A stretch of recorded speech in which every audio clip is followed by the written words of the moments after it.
तो आज हम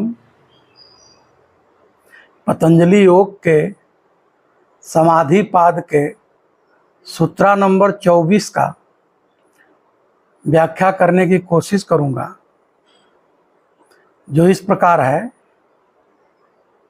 सूत्रा नंबर 24 है क्लेश कर्म विपाक आशय परामृष्ट पुरुष विशेष ईश्वर।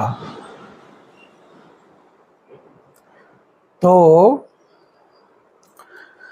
इस सूत्र का यहाँ पे क्लेश कर्म विपाक आशय अपरामृष्ट पुरुष विशेष ईश्वर कुल 8 शब्द आए हैं। पिछले सूत्र में ईश्वर के प्रति समर्पण करने को पतंजलि कह रहे हैं कि अभी एक ध्यान की विधि है, लेकिन तुरंत अगले सूत्र में कह रहे हैं ईश्वर का स्वरूप क्या है, कहाँ समर्पण करोगे, ईश्वर कौन है। तो कह रहे हैं कि यह पुरुष विशेष है जो क्लेश कर्म विपाक और आशय से अछूता है। इसका मतलब कि जिसको क्लेश कर्म विपाक और आशय टच न करता हो, छूता न हो, जो इसके परे हो। ये जो 4 शब्द है ये मन के तल और शरीर के तल पे ही होता है, लेकिन जो पुरुष विशेष है वो मन के पार है। लेकिन यहाँ समझना पड़ेगा कि क्लेश क्या है। क्लेश है अविद्या अस्मिता राग द्वेष और अभिनिवेश, ये क्लेश है। इसी से क्लेश का निर्माण होता है। जब क्लेश की व्याख्या मैं करूंगा तो वो डिटेल में करूंगा, लेकिन यहाँ पे इतना एनफ है।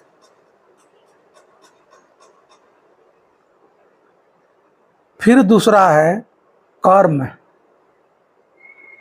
कर्म क्या है, कितने प्रकार के होते हैं।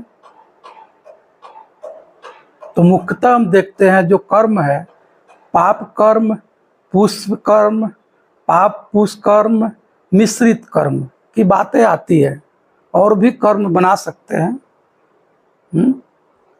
फिर अगला है विपाक। विपाक का अर्थ है कर्म फल।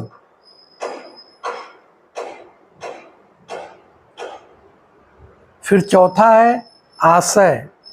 आशय का मतलब क्या है, यहाँ पे कर्म वासनाओं का समुच्चय, मीन्स एक्शन ऑफ फ्रूटेशन, कर्म वासना का समुच्चय।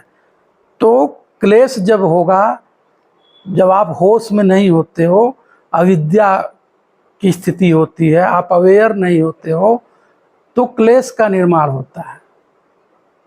जब क्लेश होगा तो कर्मा होगा। तो फिर यहाँ पे विपाक बोल रहे हैं। विपाक का मतलब होता है कर्म फल। फिर कर्म वासनाओं का समुच्चय हो जाता है। जब कर्म वासनाओं का समुच्चय हो जाता है तो आप हमेशा, मतलब ईगो और भी स्ट्रांग हो जाता है, और हमेशा आप फाइट करते रहते हो,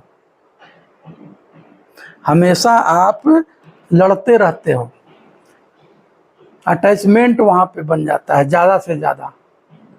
मेमोरी में जो सॉफ्टवेयर है, निगेटिव पॉजिटिव दोनों तरह के कर्मा का निर्माण होता है, ईगो का निर्माण होता है। फिर उसी के अनुसार आप रिफ्लेक्ट करते हो, रिएक्ट करते हो।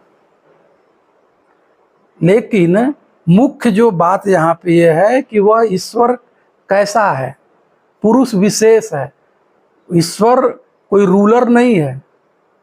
पतंजलि के हिसाब से ईश्वर कोई रूलर नहीं है, कोई शासक नहीं है, कोई दंड देने वाला नहीं है। ऐसा नहीं कि वो आपको कंट्रोल कर रहा है, वो अपने स्वभाव में बह रहा है। वह पुरुष विशेष है जो आपके अंदर एक पुरुष मौजूद है, वह विशेष पुरुष है। जो विशेष पुरुष है वो क्लेश, कर्म, विपाक और आशय से सदैव अछूता रहता है। वह कर्म बंधन का निर्माण नहीं करता। जिस तरह से फूल, वृक्ष, कोई भी प्लांट, कोई भी एनिमल आप देखिए, मोस्टली वो कर्म का निर्माण नहीं करते हैं, वो स्वतंत्र रूप से जीते हैं, स्वभाव में जीते हैं। उसी तरह से पतंजलि कह रहे हैं कि आप भी बिना कर्म का निर्माण किए, बिना अहंकार का निर्माण किए अपने जीवन को सहज और सरल ढंग से जी सकते हैं। परिणाम के बारे में बुद्ध पुरुष भी सोचते हैं, लेकिन परिणाम अगर पूरा होता है तब भी वो फेस्टिवल मनाते हैं, सेलिब्रेट करते हैं। नहीं पूरा होता है तब भी फेस्टिवल और सेलिब्रेट मनाते हैं। वो चिंता नहीं करते, वो फ्रस्ट्रेट नहीं होते, वो डिप्रेशन में नहीं जाते, वो एंगर नहीं होते, उनको मेंटल डिजीज नहीं हो जाता, पागलपन नहीं आता। उसका कारण एक ही है कि वो जान जाते हैं कि मैं कौन हूँ।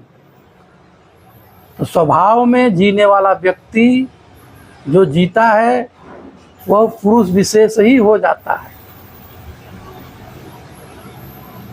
वो पुरुष विशेष है, ऑलरेडी अंदर पुरुष विशेष है। जब इन चीजों से, क्लेश, कर्म, विपाक और आशय से ऊपर उठ जाता है, अहंकार से, एक्सपेक्टेशन से ऊपर उठ जाता है, तो बस आप जान जाते हो कि मैं चैतन्य सत्ता हूं। ये हर व्यक्ति के अंदर मौजूद है, न किसी के अंदर कम है, न किसी के अंदर ज्यादा है। ये आपका अधिकार नहीं है, ये आपका स्वभाव है, ये आपका चॉइस है कि आप चाहो तो इस अवस्था में जियो, या तो आप चाहो तो सफरिंग के द्वारा, दुखों के द्वारा, विक्षिप्तता में आप अपने जीवन को जी सकते हैं। ये आपकी चॉइस है। तो ईश्वर पुरुष विशेष है जो इसके द्वारा, इन चार शब्दों के द्वारा अछूता रहता है और जो इसको जान जाता है वो अपने स्वभाव और स्वरूप में स्थित हो जाता है।